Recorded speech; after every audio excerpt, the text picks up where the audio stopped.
अस्सलाम वालेकुम जी, मैं हूं अदील राजा। आप देख रहे हैं मेरा यूट्यूब चैनल। सबसे पहले तो सब्सक्राइब ज़रूर कीजिएगा। आप लोगों का बहुत सारा फीडबैक आया था लेंथ के हवाले से, तो वो मैं कोशिश करूंगा कि 12-1 मिनट तक रखूं। कुछ लोग ज़्यादा का कह रहे थे, लेकिन मेरा ख्याल है 12 minute would be more than enough.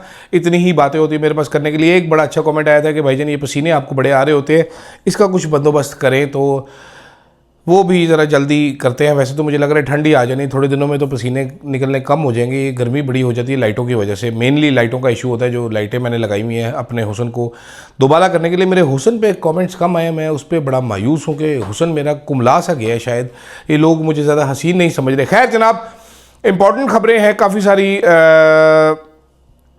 Imran Khan का आज व्हाट्सएप पे दिया गया है, वो डिटेल आपको सुनाता हूँ। बड़ी मजाका खेज़ है। अगली बार क्या ये सज़ा के तौर पे मीम बनाने के लिए कह देंगे, फिर ज़ाती हमला एक इमरान खान के ऊपर किया गया। दूसरी तरफ तहरीक इंसाफ की अंदरूनी लड़ाई जो चल रही है, कोर कमेटी की लड़ाई जो चल रही है, Sahibzada Hamid Raza, Ali Mohammad Khan versus social media, Azhar Mashwani, ये सारे सामने आ चुके हैं एक दूसरे के। अजीबोगरीब कड़मस सा मचा हुआ है तहरीक इंसाफ का। अडयाला जेल के बाहर बहुत अच्छा पावर शो रहा तहरीक इंसाफ का, इससे मज़ीद होना चाहिए। दूसरी तरफ अली अमीन गंडापुर साहब भी अब तकरीबन जनाब आ चुके हैं मुतासरीन की साइड पर। कब कन्नी खाएंगे इसके ऊपर बात करते हैं। देखते हैं अली अमीन गंडापुर साहब आगे जाके क्या कहते हैं, क्या करते हैं। पामीनुद्दीन साहब एक्शन में आ गए जी। 7 अक्टूबर को आईनी अदालत का केस लग गया, इसके ऊपर भी बात करते हैं। शुरू करते हैं। सबसे पहले तो खबर ये आ रही है कि जनाब हो सकता है कि 25 तारीख को डोनाल्ड ट्रंप की जनाब बायलैटरल एक मीटिंग हो जाए जनाब वज़ीर आज़म शहबाज शरीफ साहब से और फील्ड मार्शल साहब से। तो फील्ड मार्शल साहब को 2 दफ़ा डोनाल्ड ट्रंप को करीब से देखने का एजाज़ हासिल हो जाएगा। लेट्स सी क्या होता है, क्या बनता है, क्या नहीं बनता। जो भी हो पाकिस्तान के लिए बेहतर होना चाहिए, अशखास के लिए बेहतर नहीं होना चाहिए। दूसरी जानिब अदालत में आज अजीब सा वाक़या दरपेश हुआ। वीडियो लिंक पे लेना था। वीडियो लिंक का मतलब होता है वो एक टीवी लगाया जाता है, बड़ी सी तस्वीर आती है, उस पर जो मुल्ज़िम होता है वो बोल सकता है, रिस्पॉन्ड कर सकता है, सुन सकता है। तो यहाँ पर वीडियो लिंक का एक नया फार्मूला निकाला गया, जुगाड़ निकाली गई। नहीं, वो जुगाड़ क्या थी? वो जुगाड़ ये थी कि जज साहब जो हैं, शाह साहब जो हैं, अमजद अली शाह साहब, उनके मोबाइल के ऊपर एक व्हाट्सएप वीडियो कॉल मिला के मोबाइल फ़ोन इमरान खान को पकड़ा दिया। जज साहब ने वो मोबाइल साइड पर रख दिया कि जी मुल्ज़िम हाज़िर हो गए, चले जी कार्रवाई शुरू करते हैं। अच्छा, इस पर उन्होंने कहा जनाब ये वीडियो लिंक तो नहीं है, अब व्हाट्सएप वीडियो कॉल आपने 4 इंच के 6 इंच के मोबाइल पे मिला के रख दी है। सलमान राजा साहब बात करना चाहते थे, उनके सामने मोबाइल रख दिया, करें जी बात। अच्छा, वो बोले आगे से, ना इमरान खान की तस्वीर आ रही थी, ना इमरान खान साहब की आवाज़ आ रही थी। शायद हो सकता है वहाँ से म्यूट करके दिया हो खान साहब को, या खान साहब के सामने म्यूट करके मोबाइल रखा हो और खान साहब को कहा हो छेड़ना नहीं है। तो वो एक अजीब सा लतीफ़ा सा बन गया अदालत के अंदर। जिसके बाद तहरीक इंसाफ, सलमान राजा साहब प्रोफेशनल वकील हैं, वो इस तरह के बाइकआउट किया नहीं करते। मैंने कभी देखा नहीं, बड़े सख्त केसेस मैंने उनको असगर खान केस प्लीड करते हुए सुना है।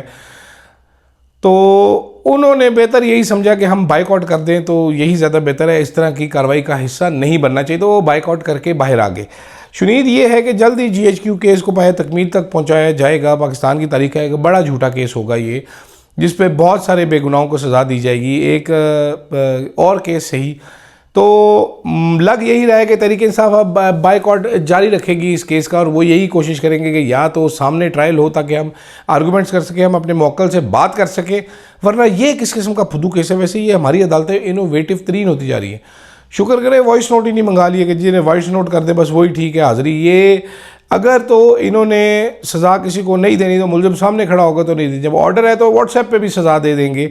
तो ये व्हाट्सएप इंसाफ नया आया। दूसरी जानिब शर्मनाक तरीन केस था, उस पर जस्टिस अरबाब ताहिर साहब ने शर्मनाक तरीन फ़ैसला दिया। उन्होंने फ़ैसले में गलती भी की, ब्लंडर किया। उन्होंने इमरान खान को पटिशनर लिख दिया, जबकि इमरान खान को मेरा ख्याल है उसके फ़रिश्तों को भी मालूम नहीं कि ये बेगम के साथ अज़दवाजी ताल्लुकात जेल में कायम करने का एक केस एक शाहिद याकूब नाम के शहरी हैं उन्होंने किया हुआ है। मैंने सुबह कहा था कि वो लोकस टेंडाई इनकी अम्मी है, लेकिन कुछ लोगों ने करेक्ट किया मुझे। उन्होंने कहा नहीं जी इमरान खान इनके अबू थे। तो मालूम नहीं क्या, लेकिन किस किस हद तक रियासत जाती है हमारी शर्मिंदा करने के लिए लोगों को। इमरान खान को शर्मिंदा करने की कोशिश करें।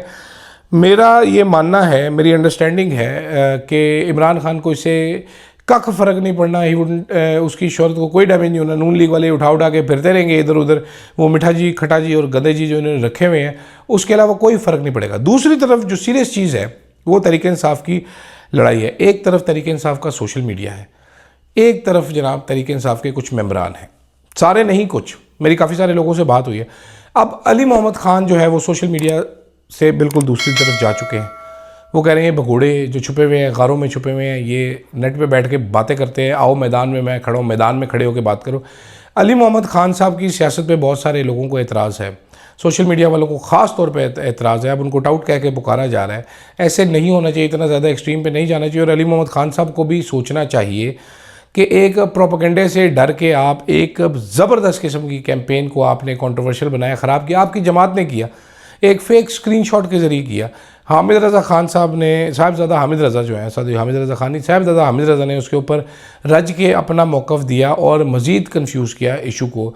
फिर बैरिस्टर गौहर साहब जो सदा के ढीले हैं, उन्होंने कहा कि जी हमें तो पता नहीं है क्या है, और असद कैसर साहब भी कह रहे हैं हमें तो पता नहीं। अजान देनी चाहिए, अजान देने में क्या मसला है आपको? आपको अजान देनी चाहिए, बिल्कुल देनी चाहिए थी, ज़रूर देनी चाहिए थी। तो उसके अलावा क्या आपको इशू था उसमें, मुझे नहीं मालूम हुआ कि अब अज़हर मशवानी साहब ने भी अली मोहम्मद ख़ान साहब के ख़िलाफ़ बयान दे दिया।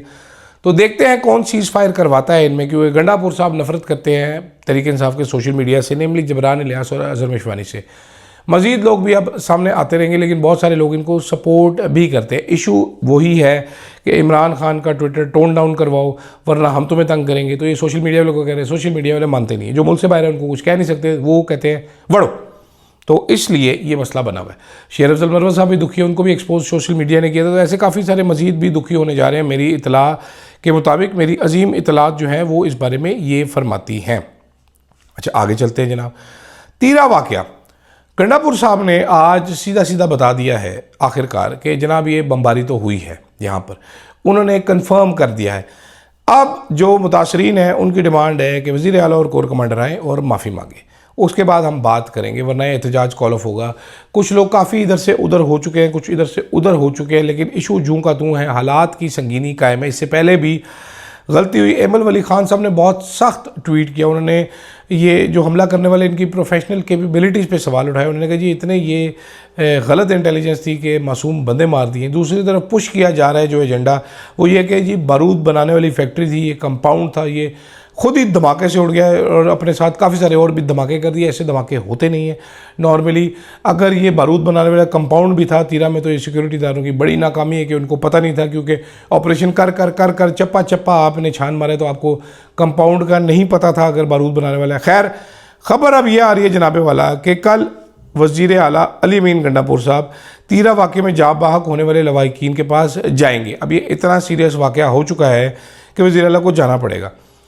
परसों वज़ीर आला की सरबराही में खैबर के सियासी नुमाइंदगान कोर कमांडर से मुलाकात करेंगे, जहां पर नुमाइंदगान अपने मुतालबात कोर कमांडर पेशावर के सामने रखेंगे। अब कोर कमांडर पेशावर साहब बहुत बड़े अफसर हैं, हो सकता है वो इनसे मिलना पसंद ना करें, हो सकता है वो इनको डांट दें, क्योंकि बड़े अफसर हैं, वो गुस्सानाक भी हो सकते हैं। मुतालबात तस्लीम ना होने की सूरत में वज़ीर आला समेत पूरी सूबाई हुकूमत तीरा वाक़या मुतासरीन के साथ खड़ी होगी। ये सूबाई हुकूमत का ऐलान है। तो स्मार्ट मूव, अगर मैं कोर कमांडर की जगह होता तो मैं गलती मानता, तस्लीम करता उनके सामने कि जी पब्लिकली नहीं कर सकते, बड़ी जगह सही होगी, हमने अभी इंडिया वाले मजाक उड़ाएंगे। प्राइवेटली मैं गलती तस्लीम कर रहा हूँ, माजरत चाहता हूँ, जो भी वो चाहते हैं प्राइवेटली करके, और इस मामले को रफ़ा दफ़ा किया जाए। मेरा ख्याल है ऐसा नहीं होगा। इस तरह के वाक़यात पुश करेंगे लोगों को दूसरी जानिब। आप देखते जाइए, हमदर्दियाँ दूसरी साइड पे होंगी। एक ज़माने में मैंने बहुत सारे ऑपरेशंस कवर किए हैं, फ़ौज के साथ हमदर्दियाँ होती थी, अब नहीं होंगी। मैंने बहुत सारे क्या, मैंने सारे ही कवर किए हैं 2021-22 तक, जहाँ तक हुए हैं सारे ही कवर किए हैं। तो अब हालात फ़र्क होंगे। हिकमत के साथ डील करना है, ताकत के साथ डील नहीं हो सकता। मुज़ाकरात के साथ डील करेंगे, ताकत के साथ डील नहीं हो सकेगा। लेकिन जो ताकतवर लोग होते हैं वो हर चीज़ को ताकत के ज़रिए हल करने की कोशिश करते हैं, जिसकी वजह से स्यापा पड़ जाता है। अच्छा जनाब, दूसरी जानिब इस सदी के सबसे बड़े कानूनदान जो हैं पा अमीनुद्दीन इंसाफ़ी जो हैं, उन्होंने फ़िलहाल फाइनली 26वीं आइनी तरमीम का केस जो है वो चुक लिया उन्होंने। इसकी सरबराही जो है ना, ये 11:30 बजे 7 अक्टूबर को होगी और 8 रुकनी बेंच समाअत करेगा। जमाल बंदुखेल साहब जो हैं वो इसमें शामिल हैं, मोहम्मद अली मज़हर साहब इसमें शामिल हैं जो मेजॉरिटी के साथ जाएंगे, आयशा मलिक साहिबा शामिल हैं, हसन रिजवी साहब शामिल हैं, मुसरत हिलाली साहिबा शामिल हैं मटर छीलने वाली, जस्टिस नईम अफ़गन और जस्टिस शाहिद बिलाल शामिल है। अब ये बेंच की फॉर्मेशन देखकर बड़ा क्लियर नज़र आ रहा है कि फ़ैसला क्या आना है। सवाल इंटरेस्टिंग ये है कि 26वीं आईनी तरमीम के नतीजे में ही ये आईनी बेंच वजूद में आया था। तो कहना जज बी अ जज इन देयर ओन कॉज। सबसे बड़े बेनिफिशरी हैं अमीनुद्दीन साहब, जो कि आईनी बेंच के सरबराह बन के बैठे हुए हैं। लियाकत उनकी इतनी है कि लियाकत अली खान की भी क्या लियाकत होगी। इनका नाम जस्टिस अमीनुद्दीन लियाकत खान होना चाहिए था, लेकिन जस्टिस अमीनुद्दीन पे इन्होंने इत्तफाक किया। ये ख़ुद भी अपना नाम लियाकत अली खान कर सकते हैं, क्योंकि इनमें लियाकत कूट कूट के भरी हुई है। मुसर्रत हिलारी साहिबा को मैंने सुना है, देखा है, तो I can very well imagine her capabilities. Mohammad Ali मदर साहब, जिन्होंने फ़ौजी अदालतों के केस में अपना फ़ैसला इस तरीके से बदला कि फ़ैसले को चक्कर आ गया, वो गिर भी गया 3-4 दफ़ा बीच में कि मुझे क्या कर रहे हो मेरे साथ। मुझे अगर किसी की बात सुनने का इस केस में दिल है, सवालात जो कोई लीगल रेज़ करेगा वो हैं जस्टिस आयशा मलिक साहिबा, जिनके सवालात में वज़न होगा, आवाज़ में काट होगी, जो सवालात रेज़ करेंगी। और याया अफरीदी साहब के लिए बेहतर होता कि वो वापस लौट जाते अपने असल की जानिब, अपने ओहदे पर अपनी बारी का इंतज़ार करते। चीफ़ जस्टिस तो उन्होंने बन ही जाना था। लेकिन देखिए, अब ये बेंच जो इस सब का बेनिफिशरी है, वो कैसे इसके ख़िलाफ़ फ़ैसला देगा 26वीं यानी तरमीम के ख़िलाफ़, ये सोचने की बात है। और अगर उन्होंने इसके ख़िलाफ़ ये सुन ही कैसे सकते हैं, इनका कॉन्फ्लिक्ट ऑफ इंटरेस्ट नहीं है जजेस का। तो कुछ दानिश्वर जो हैं वो कह रहे हैं बेंच टूट जाएगा, ये 8 रुकनी बेंच फ़ैसला नहीं कर सकता, बड़ा बेंच बनेगा। I am not so sure.